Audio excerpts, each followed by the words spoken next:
Today's review is all about the Mercedes-Benz GLK, and we get to do a two-day road trip from Montreal all the way to Toronto with two different versions. The big news for this year is the fact that they've included a four-cylinder turbocharged diesel engine, the very first four-cylinder turbo diesel in a compact SUV. So we're going to drive that version called the 250 from Montreal to Kingston. Then on day two, we take the regular gasoline, the 350, from Kingston to Toronto.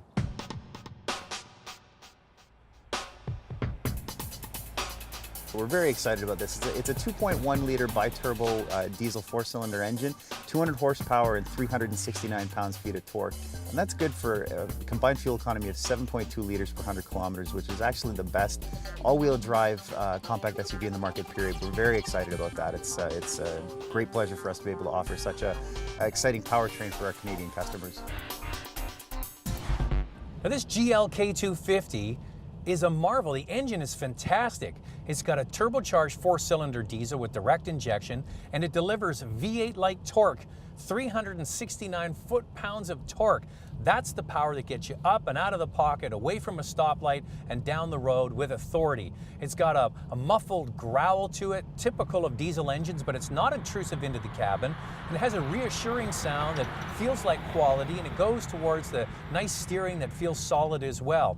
Now, horsepower is a different story. 200 horsepower. Horsepower is what you use when you're passing at higher speeds on the highway. So there is a bit of a compromise with the diesel. If you do a lot of highway runs, maybe the gas version is going to be better. But for a lot of people who use a small SUV like this in the city, V8-like torque with four-cylinder efficiency, that's something that a lot of people will enjoy. Our 250 BlueTech 4MATIC starts at $43,500, so it starts just under our V6 gas model, which is $44,900. We've been able to get the price down a little bit. It's a four-cylinder diesel engine versus the six-cylinder diesel engine on our other SUVs, and also we've made the AMG Sport Package optional on the BlueTech model versus the being standard equipment on the V6.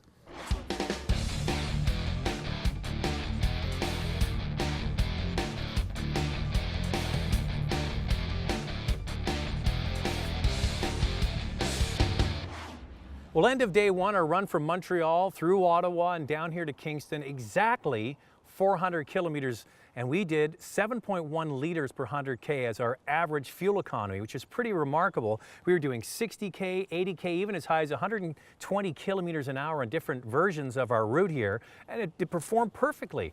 It really enhances the feel that this Mercedes already has. It feels solid and well put together. The torque from the engine and that mild burble from the four-cylinder turbocharged engine doesn't detract, it actually adds and enhances the way the vehicle feels. So if you're somebody that's into having a Mercedes-Benz, but also likes the idea of having lots of torque and not using a lot of fuel, the diesel's the way to go. Tomorrow we pick up the 3.5 liter V6, now with direct injection technology, and take it down to Toronto. Well, it is a beautiful second day of our road trip here. We're taking off from Kingston. We're heading into Toronto with the V6 model. I should point out before we get going that this isn't just an introduction of the diesel, it's also a mid-cycle refresh, which means they update the outside and the inside of the vehicle. It has a more aggressive front end with larger air openings and also more chrome accents on the front. Same with the back. You get the chrome sill on the bumper, the roof rails, and the nice accent down the side with chrome. That all looks fantastic. Now the V6 model, the 350, comes standard with the AMG appearance package, and to save money on the diesel, they don't include that. And it's really worth getting, and it's only $1,100 more. And the biggest change are the wheels. You go from 19-inch wheels up to 20-inch wheels. There's a few other accents that are thrown in as well, but it really offsets this edgy-looking vehicle. So we're going to get going in the gas, find out how it differs in ride and feel to the diesel, and we'll wrap up our mileage on that vehicle in Toronto.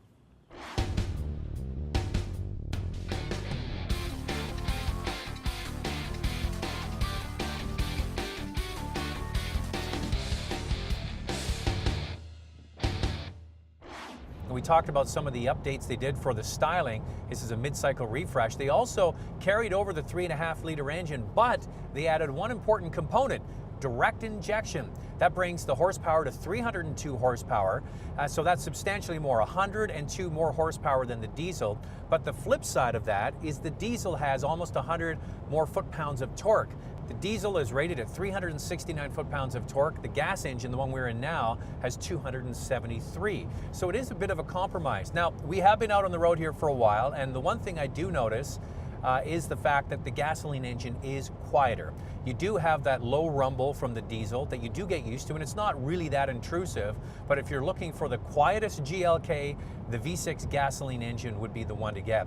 And if you're also doing a lot of this, highway runs, the gas engine might be the one to get as well because it has that higher speed horsepower, 302.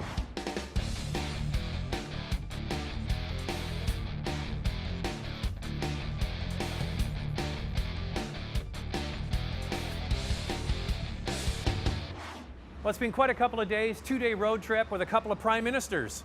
We left Trudeau Airport in Montreal and we're here at Pearson Airport in Toronto. And the first day we did 400 kilometers with the GLK 250, the diesel, and an additional 300 kilometers from Kingston down here to Toronto in this 350 gasoline version.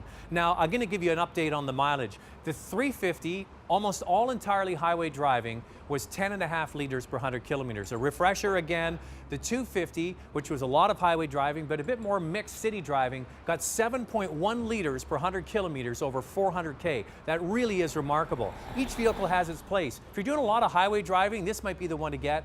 Slightly quieter, lots of power on the highway, but the torque monster, the 250 with 369 foot-pounds of torque is a joy to drive, especially in the city, and the mileage is phenomenal. Mercedes-Benz thinks that 80% of the GLKs they sell will be diesel, and I wouldn't be surprised.